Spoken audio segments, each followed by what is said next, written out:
بسم الله الرحمن الرحیم. السلامونه افغانانو، زه ابراهیم افریدی خبرې کوم. زمونږ نن تاسو له څنګه پته په بریډفورډ کې زمونږ د پی ټی ایم جلسه وه. زمونږ جلسه چې کوم د په 4 بجې سټارټ شوه.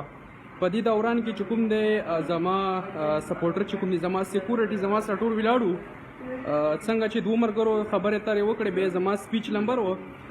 ما په دې سپیچ کې سره دومره ویلي که نه چې د پاکستان آرمی چیف نه ما پوښتنه کوه چې په آرمی پبلک سکول چې کومه واقعه شوې ده د هغې کې چې کوم میجر و هغه څه شوه که نه د هغې نه بد به ما نارې ولې یہ جو دهشتګردي ہے اس کے پیچھے وردی ہے. بیا درې ګلخانان چې کوم وو هغو راغلو په ما باندې اټیک وکړه. صحیح دی.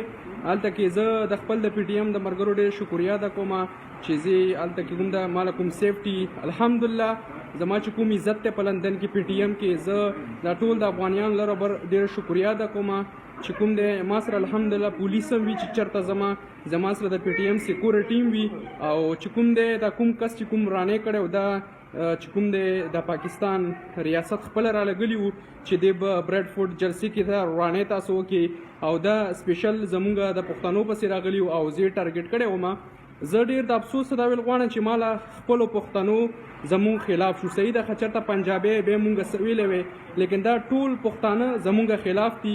دا کس چې کوم ده په بریډفورډ کې اوسیږي او ما چې کوم دی په پولیس لین کې چې کوم دی ما پې کمپلینینګ وکړه او د غوندې زما په ما چې اټیک کړی دی انشاءالله د دې تپوس پتې مونږ کوو او ښه په هغه کې مونږ درانه خلک یو مونږ نه کنځلې چاته کوو نه څه. صحیح ده. ستاسو ډېره شکریه ادا کوم.